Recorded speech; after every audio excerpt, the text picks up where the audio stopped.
There's a voice inside your head reading these words right now, and it's not you. This voice has an opinion on everything. It judges, criticizes, compares, plans, worries. It never stops. Not even when you sleep does it completely shut off. And you believe this voice is you. But Marcus Aurelius discovered something 2,000 years ago that can shatter this illusion in 21 days. A code so powerful that the Stoics kept it secret, until Eckhart Tolle rediscovered it in the 21st century. And when you apply this code, the voice will try to sabotage you in every way possible, because it knows it's about to lose its absolute control over you. Imagine you were born wearing a mask so tightly adhered to your skin that you forgot you were wearing it. Over time, your skin grew around the mask, your muscles molded to it. You look in the mirror and see the mask. You think that's your real face. Everyone treats you as if that's your true identity. You live an entire life as being the mask, until one day, someone teaches you the secret code to remove it. And when you see your real face for the first time, everything you thought about yourself crumbles. The ego is that mask, and the 21-day code is like dissolving it layer by layer. But first, you need to understand how this mask formed and why it's stuck so deeply to your psyche. Have you ever noticed there's a constant voice in your head, a voice that comments on everything that happens? What outfit should I wear today? That person didn't greet me properly. I need to buy milk. Why did they say that to me? I'm late. Am I good enough? A never-ending stream of thoughts, judgments, memories, plans, worries, fantasies, 24 hours a day, 7 days a week, years on end. This voice presents itself as you, as your identity, as who you are, as your most intimate inner consultant. But here's what nobody told you. You are not the voice. You are the one who hears the voice. You are not the thought. You are the space where the thought appears. The difference is microscopic, but revolutionary, like the difference between being the actor on stage and being the stage where the actor performs. Marcus Aurelius discovered this at 19 when he became Emperor of Rome. Imagine the pressure. At 19, you suddenly have absolute power over half the world. You can kill anyone with a word. You can declare war. You can change laws. But Marcus noticed something paradoxical. The more power he gained externally, the more powerless he felt internally, because there was something inside him he couldn't control, his own thoughts. The voice in his head was implacable. You're not worthy of being emperor. Everyone is judging you. You're going to fail. Don't trust anyone. You need to prove your worth. And the more he tried to silence the voice of the louder it got, like trying to stop an echo screaming back at him. Each scream created an even louder echo, until one day, walking alone through the imperial gardens, he had an epiphany. What if he wasn't the echo, but the cave where the echo happened? What if he stopped fighting the sound and simply observed how the sound behaved in a vast space? In that moment, Marcus did something that changed his life forever. Instead of identifying with the critical voice, he began to observe it, like a naturalist studying the behavior of a wild animal. And the more he observed, the more he realized the voice had predictable patterns. It always appeared when he was making important decisions, pressuring him to choose based on fear, interacting with other people, creating stories about what they thought of him, alone and quiet, inventing future problems to solve, receiving praise, sabotaging it with self-criticism, like an echo reverberating in an empty cave. The same pattern, repeated infinitely, creating the illusion that the cave is occupied. But the cave was always empty. Marcus Aurelius realized that he was the cave, and the voice was just the echo of past conditioning, echoes of learned fears, of incorporated insecurities, of inherited patterns. But it wasn't him. This discovery changed not only his life, but the course of Western history, because in his meditations, written for himself, never intended for publication, he developed a specific code, a systematic 21-day process to completely disidentify from the ego's voice, without violence against thoughts, without forced suppression, only at progressive recognition, like teaching someone to distinguish between their hand and a glove they're wearing. The glove may be so tight it seems part of the skin, but with practice you learn to feel the difference. 2,000 years later, Eckhart Tolle rediscovered this same code in an even more dramatic way. It was 1977. Eckhart was 29, and in a suicidal depression, a PhD student at Cambridge, intellectually brilliant, but internally, living in a hell no one could see. On that particular night, lying in bed in a cheap boarding house in London, the emotional pain had become literally unbearable. The voice in his head was in a constant torrent of self-destruction. Your life is meaningless. You'll never succeed. Everyone realizes you're a fraud. Why do you keep trying? And then it said the phrase that almost killed him, I can't stand living with myself anymore. But in that moment of absolute despair, a question arose out of nowhere. Who is this I that can't stand living with myself? The question was simple, but it created a crack in his reality. If he was him, who was this myself that he couldn't stand? Were there two? For a moment his mind went completely blank, and in that sudden emptiness, Eckhart experienced something he didn't know existed. A presence, a peace, a living silence. He realized there was the self that suffered, and the self that observed the suffering, the voice that spoke, and the awareness that listened to the voice, the thought, and the space where the thought appeared. In that instant, he completely disidentified from the mental voice, and the depression simply evaporated, not gradually, instantly, because he realized he wasn't the depression. He was the conscious space where the depression appeared and disappeared. Like the sky is not the stormy clouds, it's the space where the storms happen, and the sky is never damaged by the storms. Eckhart slept that night in a peace he had never experienced, and when he woke up, everything had changed permanently. The critical voice was still there, but it was as if someone had drastically lowered the volume. And for the first time in his life, he knew with absolute certainty that he was not that voice. This experience changed his life. There's a voice inside your head reading these words right now, and it's not you. This voice has an opinion on everything. It judges, criticizes, compares, plans, worries. It never stops. Not even when you sleep does it completely shut off. And you believe this voice is you. But Marcus Aurelius discovered something 2,000 years ago that can shatter this illusion in 21 days. A code so powerful that the Stoics kept it secret until Eckhart Tolle rediscovered it in the 21st century. And when you apply this code, the voice will try to sabotage you in every way possible because it knows it's about to lose its absolute control over you. It can change yours too, because both Marcus Aurelius and Eckhart Tolle discovered the same fundamental truth. That voice you think is you isn't you. You are the awareness that observes the voice. And when you truly understand this, not intellectually but experientially, everything transforms. But here's the problem. The ego won't let you discover this easily. It will fight with all the strategies it has learned over the years. It will resist. It will sabotage you. It will create distractions. Because the discovery of your true identity is literally its death. And nobody wants to die. Not even an illusion. The ego is incredibly intelligent. It has learned to camouflage itself perfectly. It doesn't appear as an obviously false or manipulative voice. It appears as your most intimate thoughts, your most legitimate concerns, your most rational fears. You need to worry about the future, otherwise everything will go wrong.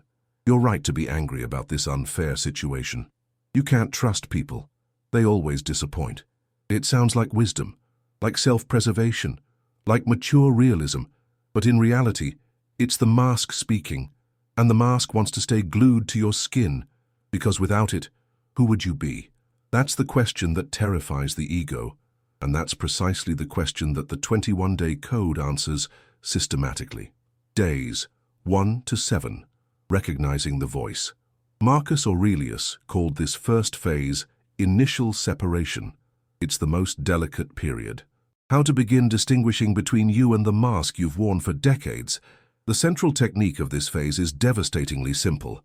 Every time you realize you're lost in thought, just ask one question. Who is thinking? Don't answer intellectually. Don't turn it into a new mental conversation. Simply feel the question reverberate in the space of awareness, and pay attention to the silent space that appears before the mind tries to answer. That space is you. On the first day, you'll be able to perceive this for fractions of a second, like flashes of light between heavy clouds. On the second day, the intervals will become slightly longer. On the third day, something interesting will happen. The voice will intensify dramatically. It will create more drama, more urgency, more important problems for you to solve. This is New Age nonsense. You're wasting your time with this stuff. Serious people don't do meditation. You have real responsibilities. It's the ego in total panic, like a mask trying to stick on tighter when you start pulling it off, like a parasite that senses the host becoming aware of its presence. Don't fight these thoughts. Don't try to suppress them. Simply acknowledge, it's the voice trying to regain control, like greeting a persistent neighbor who shows up at your door. You don't have to be rude, but you don't have to invite him to live in your house either. On the fourth day, the ego's strategy will change. It will try to convince you that you're losing your personality. You're becoming weird. People will think you've become a mystic. You need your worries to be responsible. All sophisticated lies. The truth is, you're not losing personality. You're discovering who you are beneath the artificial personality. On the fifth day, something subtle but powerful will begin to happen. Moments of mental silence will become delicious, like discovering a song you didn't know existed, like tasting a flavor you'd never experienced. The natural peace of your awareness will begin to be more attractive than the constant drama of the mind. On the sixth day, you'll realize something revolutionary. Most of your problems are created by the mental voice. Neutral situations are transformed into crises through interpretation and resistance. A conversation that didn't go as you expected becomes a personal tragedy. A traffic delay becomes a catastrophe. Constructive criticism becomes an attack on your identity. But when you observe these situations from the silent space, they are simply situations, neither good nor bad, just what is. On the seventh day, you'll have your first real experience of disidentification. You will clearly perceive that you are not the thoughts. You are the space where thoughts appear and disappear, like learning to swim. At first you can barely float for seconds. Then, you discover that the water has always supported you. You just needed to stop fighting against it. Days 8 to 14, dissolving reactions. Marcus Aurelius called this second phase disarming the inner tyrant. Now that you can observe thoughts, the next step is to dissolve automatic emotional reactions. Because the ego doesn't only manifest through thoughts, it uses emotions as weapons. Anger to make you feel powerful, fear to keep you controlled, sadness to make you feel special. The central technique of this phase goes against all your instincts. Choose a person or situation that normally irritates you. It could be slow traffic, people talking loudly on their cell phones, someone criticizing you, long lines. When irritation arises, do the exact opposite of what you've always done.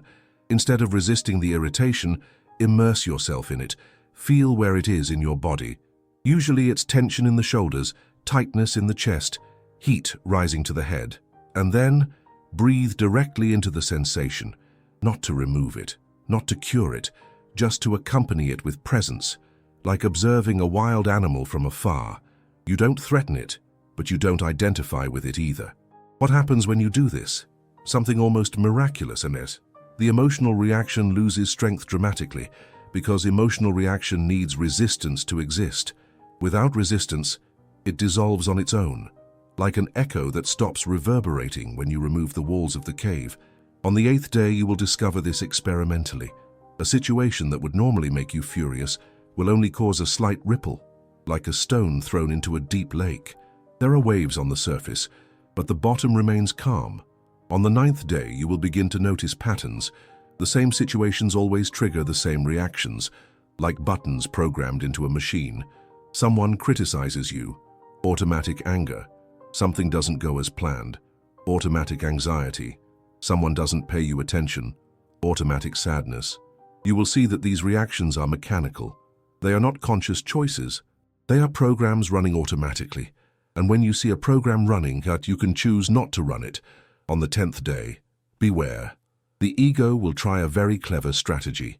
It will convince you that you are becoming insensitive, apathetic, without an authentic personality. They tell you that if you don't react to injustice, you're complicit, that your anger is justified, that passive people get walked all over, all carefully constructed lies. The truth is, you're not losing sensitivity. You're gaining clarity. You're not losing authenticity. You're discovering who you are beneath conditioned reactions. You're not becoming passive. You're becoming responsive. There's a huge difference between reacting and responding. Reaction is automatic, mechanical, based on the past. Response is conscious, intelligent, based on the present. When you don't react automatically, you can respond appropriately. On the 11th day, you'll experience something liberating. A situation that would have ruined your entire day before will pass through you like the wind. You'll feel the emotion arise, recognize it, and let it dissolve. No drama, no resistance, no story. Like clouds passing across the sky of awareness. On the 12th day, something profound will happen. You'll realize that most of your negative emotions aren't about the present. They're about the past or the future. Anger is almost always about something that already happened.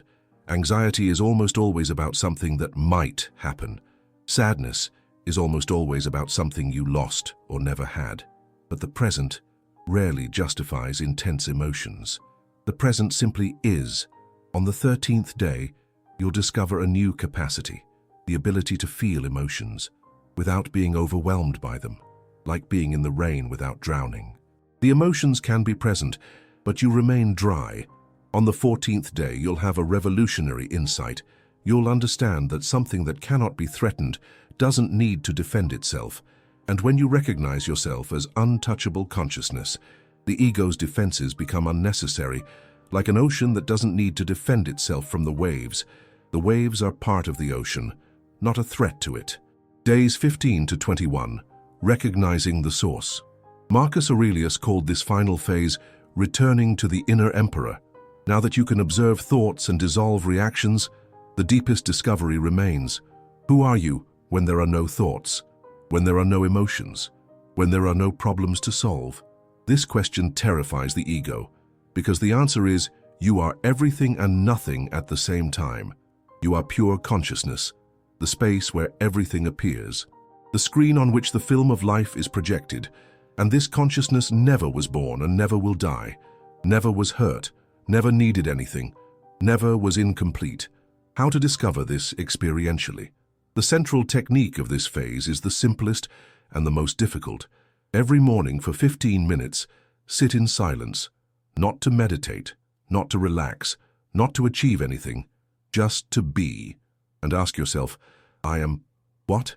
Don't answer with words. Don't create concepts. Feel the question reverberate in the space of consciousness and perceive what remains when all labels are removed.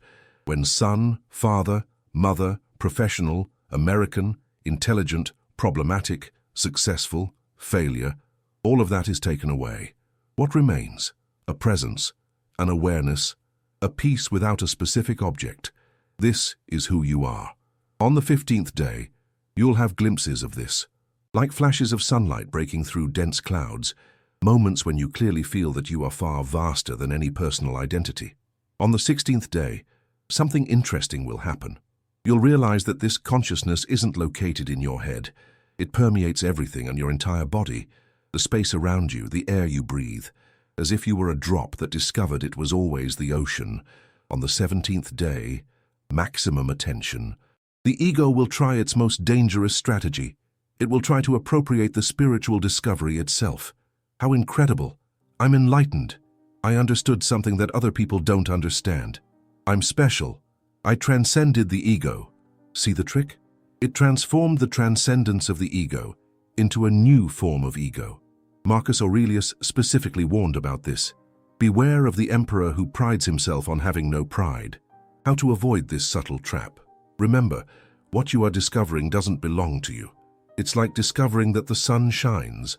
The sun isn't a personal achievement. You simply removed the clouds that prevented you from seeing it.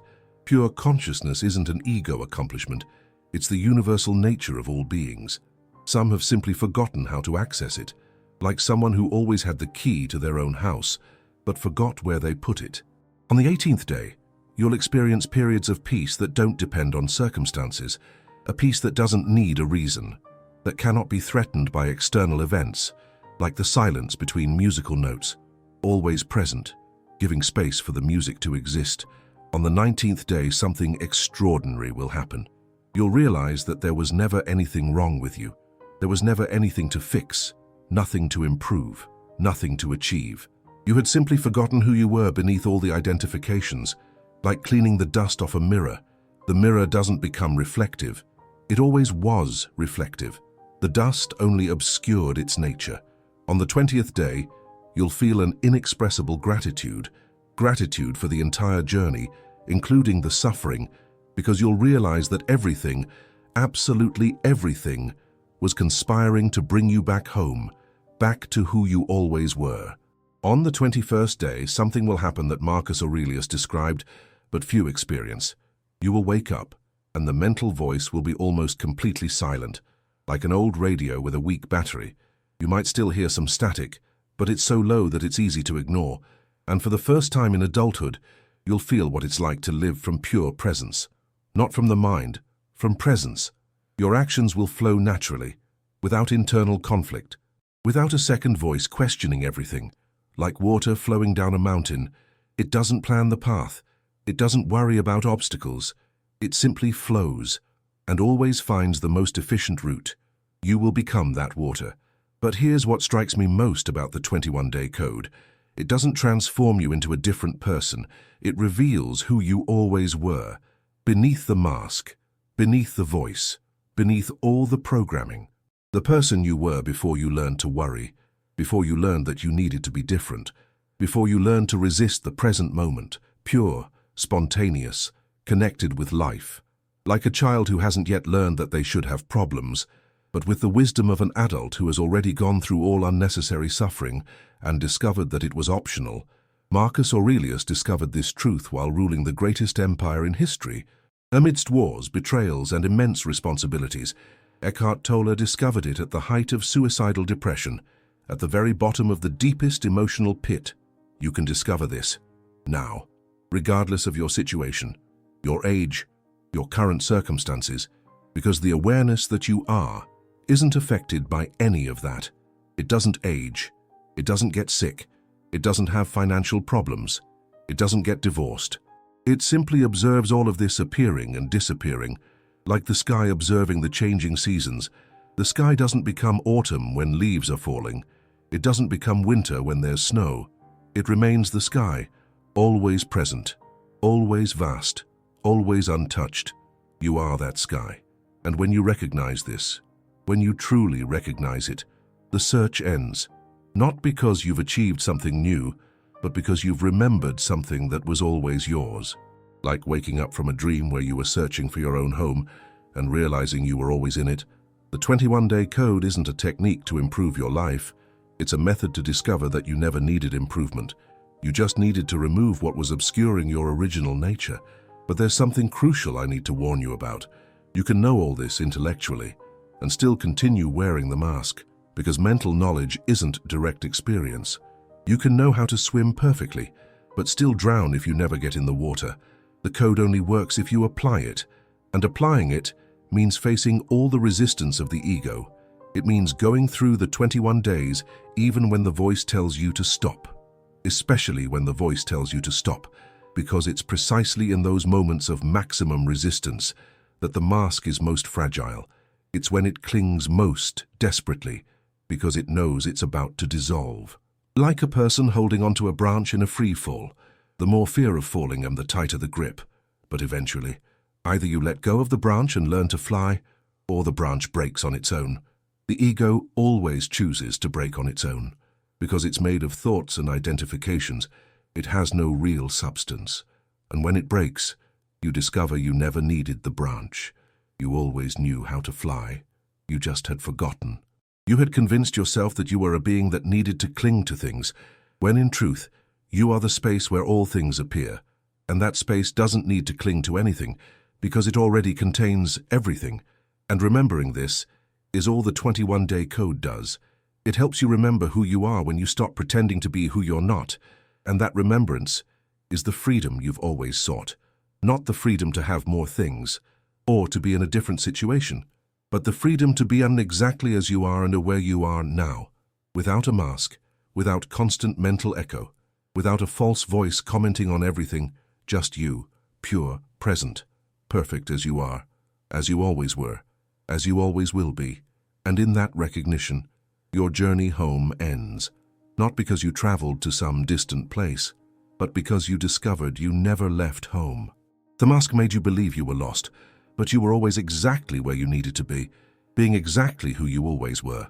And now, finally, you remember.